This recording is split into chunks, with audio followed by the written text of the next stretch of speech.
What's up guys, welcome to Dive In Garage. We all see the videos about budget builds, super low budget, spare part budgets, but the question is, do they actually survive? A couple years ago, I built this long block with some eBay heads and a bunch of budget parts, and then I got the bright idea to throw a supercharger on top. Well, today we're gonna tear it down and find out if it's still healthy, if it's still good to go. Let's dive in.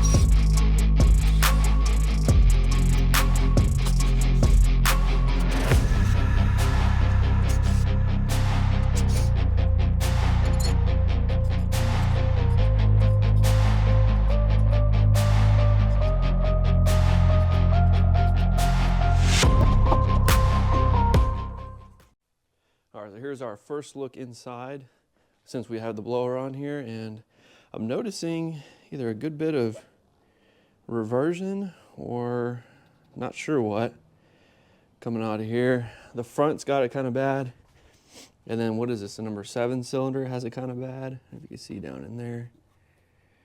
Yeah, this was all bright and shiny when I left it last, but I don't know. I mean, we've had a few backfires and a little bit of a rough living trying to get this thing tuned up. Let me get a light.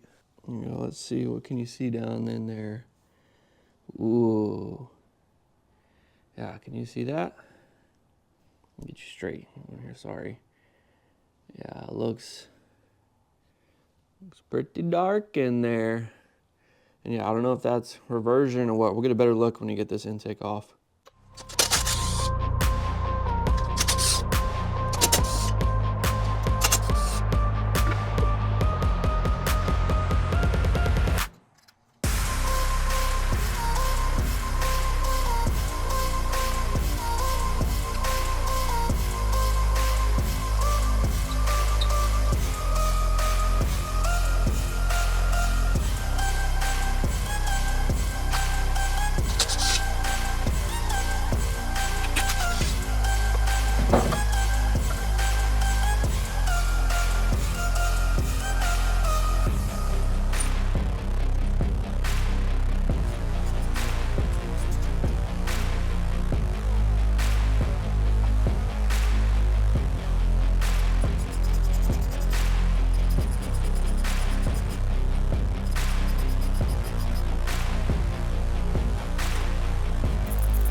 Oh.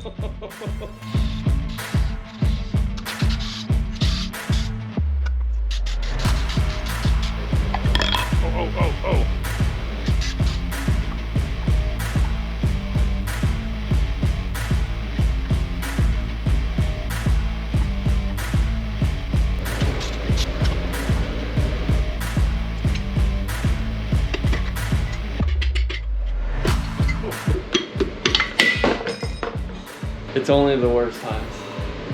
It's only it's only the worst times.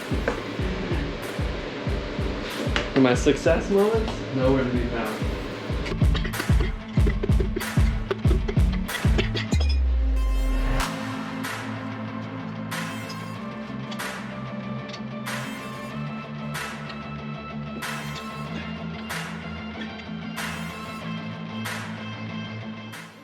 Alright guys, as you just saw, things got a little intense and I took it a little more down than I planned on. The plan was to go to a short block and leave all the pistons rotating assembly alone. But I started to see some things I didn't like, so I went ahead and just tore it down the whole way. Now let's go check it out. I had to borrow a table from Mrs. Diving Garage, so I gotta keep it nice, you know, put some protection down. All of these parts came off and I really didn't detect any issue. With the lifters, with the rockers, push rods, everything here seemed fine, and you know, that kind of makes sense. I didn't open the blower. I have no reason to do that. That wasn't the point of this. The blower kit was fine. All the hardware was good. Nothing was broken. Nothing was loose. Everything was nice and tight like it should have been, so that was great. Cam came out perfect. Again, rockers, valve covers got a little beat up. I might repaint those. But yeah, all of this was good to go. And then the cylinder heads, I'm going to take a closer look at in just a few minutes here. Balancer came out fine, oil pan, oil pump, and of course water pump starter. All this was good to go. Now let's check out the block. I got my light here. Hopefully you can see what I'm seeing. So the crankshaft main journals. The bearings here are not the best looking. Let's see if I can get some good light going on here. If you can see and kind of look in there, you can tell a few things right off the bat. First thing is that this engine was either low on oil or had some junk go through it. And since this is my motor, I know the answers to both. And the both was, I ran this low on oil accidentally, of course, a few times. Long story for another day. So you can see there is some scoring. If you can get a good light angle here. I can't really get a good one. Let me just try no light. Yeah, that's not bad. You can see there's some scoring, and like I said, I know I ran it low on oil a few times, not on purpose, of course. And then I think some junk went through it, and you'll see evidence of that on the main journal, I guess bottom bearing. These are the tops. Let's go check them out. All right, so let's start with the reason I tore this down all the way.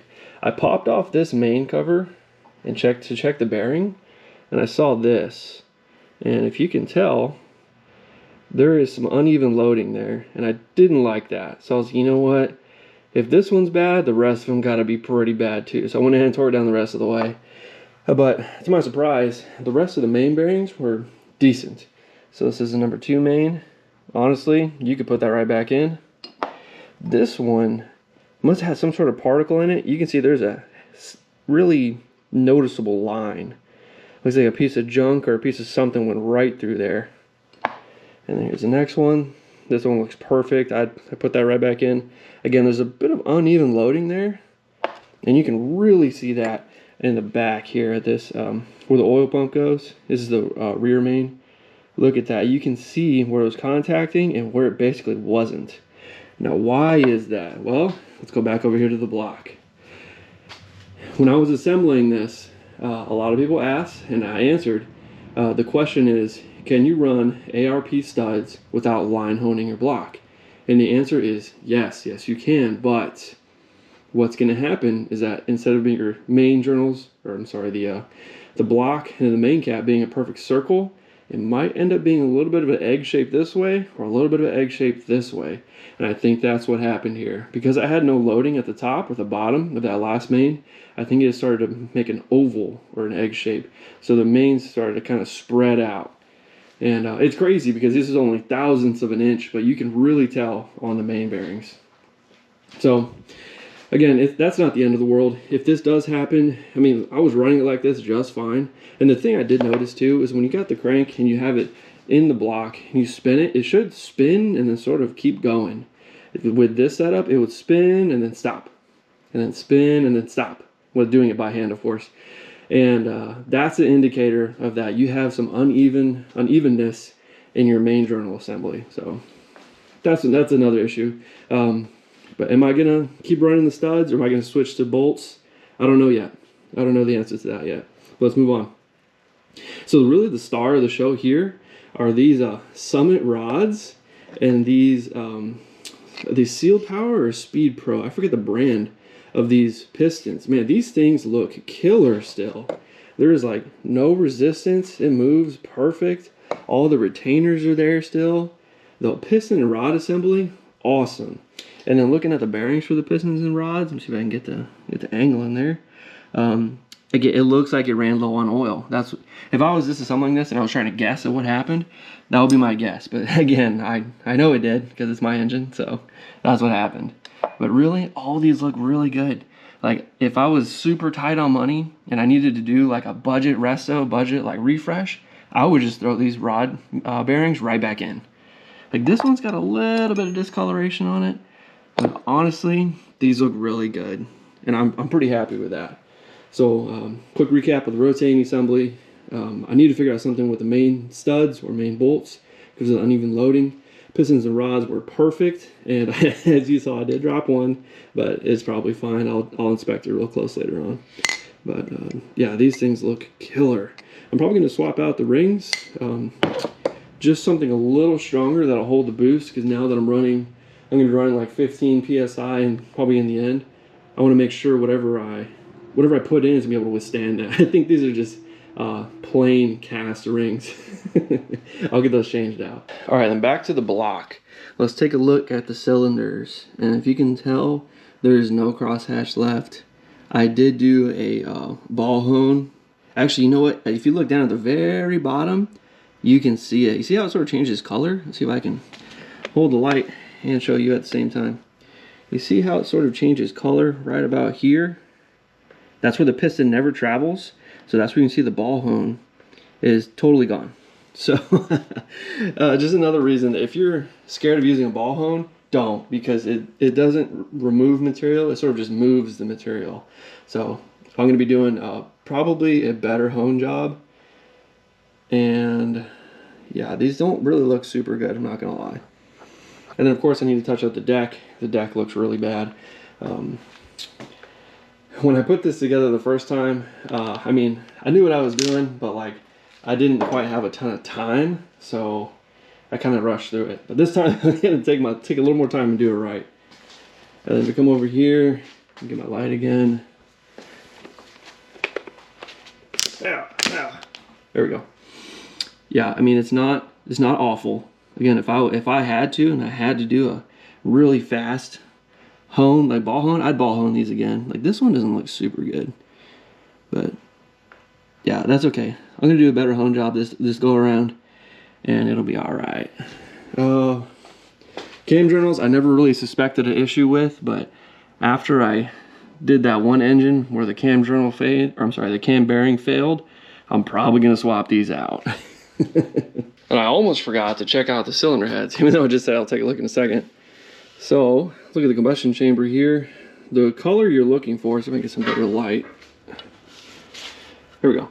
When you're looking at the cylinder head to see if it's working right, if everything's operating fine, the color you're looking for is this right here. Some people call it like a peanut butter. I think that's fine. These ones look like they're running a little hot. So that's something I'm going to make sure I address in the tune. Need to figure out what's going on with that. Yeah, this one, and this one. And this was the passenger side. Yeah, so this is 2, 4, 6, and 8. And this would have been 2 here. And yeah, I mean, it's not bad, honestly. Like I'm gonna call that acceptable. The valve train, perfect, no issue at all.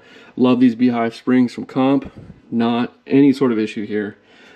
Studs are good, guides are good. That's kind of all there is. You can see here on the exhaust side, it looks like it had a little bit leaking out, so I need to make sure I address that. when I'm redoing, putting the headers back on. And take a quick look at the head gasket. There's not a single issue I saw here. Fire rings look good, no coolant was leaking out, everything was sealing nice. And this is in case you're curious, this is a Fel Pro 501 SD for severe duty. And you know what I really like about these head gaskets? That it came off in one piece. There's like little to no goop left behind. And that's awesome. I hate it when you pull a head gasket off and there's all kinds of trash that leaves on the deck. That didn't happen with this one.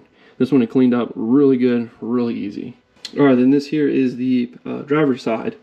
So again, you look in the exhaust valves and you'll see this one's a little hot. This one's running good, a little hot, a little hot. So what does that mean? That means your tune-up is off in the majority of your cylinders. This one's probably fine because I'm running a blower and all of the fuel kind of tends to go to the middle. So that's why I think this one's good to go. Otherwise, it looks like we got a little bit of oil coming through here, so it's really dark, really black. But again, that's the way it goes. The intake, I did have some issues with leaking down into the cylinders. If you were eagle-eyed, you saw some of those pistons looked a little clean in some spots. That's because I was getting some leakage on these coolant crossovers here. And that was, honestly, there's nothing else to say about it other than my fault. I didn't tighten these down enough. That just is what it is. No issues here on the valve train. Again, spring, studs, guides, all good to go. No issues whatsoever there. And here you can see I'm actually having quite a bit of blowout on the exhaust gasket, so I'm gonna need to beef that up. Otherwise, these eBay heads, man, they're doing great. They're holding boost, they're running great. The problems affecting it aren't the head. The problems are the tune and the piston rings. That has nothing to do with the head. And once again, eBay heads for the win. All right, so what's next? This block is need to get a real good clean. Get all the old sealing material off, clean up everything here. I gotta touch up that boss there. It was a little too close than I liked. I'm probably gonna leave the freeze plugs or core plugs. I'm probably gonna leave those alone. I'm gonna leave the fuel pump block off alone. I think when we do one thing I didn't get a chance to is here in your oil galleys, I'm going to pop out those core plugs and do the old tap so we can get a real like socket Allen plug in, if that makes sense. You know what I'm talking about? Right, Allen plug. Get those in there. So we really don't have to worry about that. And then I might give it another paint job, not sure. Probably, I know myself. And that might be it. Because I really don't want this down for too much longer than it already has been. I want to get this thing back together and put back in action. But the great thing about doing a refresh on what you've already built is that you already got all the parts. Like, I think all I'm going to need is some bearings. Might do something with the hardware for the mains, but that's really it. So there's not a lot of expense. Just make it healthy again, build it up, send it out. All right, guys, that's it for this video. A lot of work to do, but thanks for hanging out all the way to the end. So if you liked the video, hit the like button, hit the subscribe button, and get out there and dive into your next project. Catch you next time.